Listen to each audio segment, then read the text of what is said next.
Carlo Cauty, muito boa noite, seja bem-vindo. Cauty, antes de ouvi-lo também, deixa eu trazer o que disse um dos filhos de Jair Bolsonaro, Carlos Bolsonaro, que estava ao lado ali também da ex-primeira-dama, Michele, e disse que considerou, claro, estranha a demora na liberação do pai para a realização dos exames médicos que foram realizados no dia de hoje.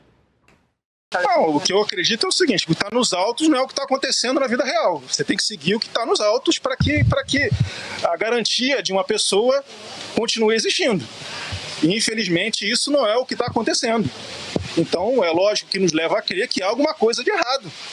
Porque eu acredito na competência da Polícia Federal, acredito na competência dos envolvidos, mas há muitos quadros estranhos que estão acontecendo que nos levam a crer, que nos levam a desconfiar que a melhor situação no momento é ele ser acompanhado dentro de casa da sua esposa, da sua filha, da sua família, porque provavelmente é um acidente que vai acontecer novamente. Isso nos deixa totalmente aflitos nesse momento.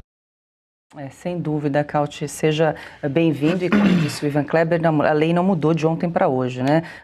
Alexandre de Moraes mudou ali, concedeu uma autorização que ontem havia negado. Não sei se ele reconheceu um erro, houve um recuo aí de ontem para hoje, Cauty, em relação a essa situação de Jair Bolsonaro. Boa noite. Boa noite, Paula, boa noite, doutor Marcília, boa noite, Ana, boa noite, Ivan Kleber, boa noite ao nosso público. Pois é, claramente, o ministro Alexandre de Moraes está respondendo a uma só coisa: a pressão da opinião pública, a pressão das redes sociais e a pressão da mídia, que considera, aquela pouca parte da mídia que ainda tem um mínimo de dignidade, considera o tratamento que está sendo propiciado a Jair Bolsonaro como inumano e degradante, digno das piores ditaduras do mundo, digno dos piores torturadores do mundo. Porque aquilo que Bolsonaro está sofrendo é algo que pode ser assimilado à tortura.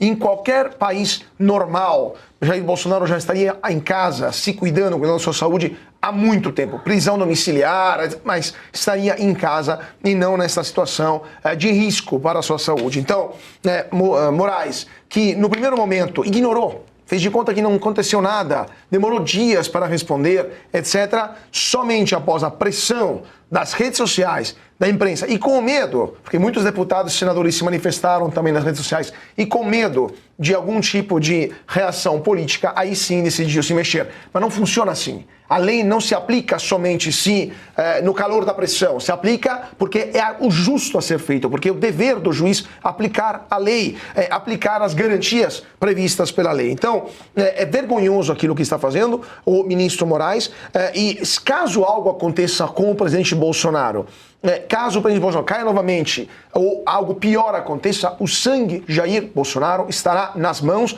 do ministro Alexandre de Moraes. E não só dele, dos outros ministros do Supremo Tribunal Federal que nada fizeram, estão cúmplices em um silêncio ignominioso, e também do Senado Federal, que até o momento não decidiu botar um freio, um fim a isso tudo. E por último, o estigma, aquilo que o Ivan estava falando justamente, o estigma desse tratamento absurdo, inumano, a vergonha que isso tudo está provocando a nível internacional, vai permanecer nas costas do ministro Alexandre de Moraes, ele que é o responsável do atropelamento da lei e desse tratamento infame que está sendo propiciado ao presidente Bolsonaro. E só terminando, Paula, a gente viu, queria também complementar aquilo que a Ana estava falando sobre blogueiros que estão comemorando de forma bem clara e ao vivo a situação de saúde do presidente Bolsonaro. Vou me limitar a usar a mesma palavra que Bolsonaro usou nesse caso no passado. É um comportamento de quadrúpede. É isso que é esse comportamento de blogueiros que festejam e mostram um sorriso quando há um ex-presidente nessa condição de saúde tão grave. E Cauty, Paula, vocês me permitem, essa questão de a lei mudou de um dia para o outro é muito importante, porque veja só, o que justifica uma alteração de uma decisão, sobretudo de um dia para o outro? A mudança ou da lei ou dos fatos. Nada mudou. A lei não mudou e os fatos são os mesmos. Então, quer dizer, o ministro Moraes, com essa nova decisão, que é oposta à anterior, ele está assumindo que errou ontem. Né? Se ele dá uma decisão hoje, tudo estava igual a ontem, ele está assumindo que ele errou. E se uma pessoa, como o ministro Moraes, assume que errou hoje, né, nós temos aqui um culpado.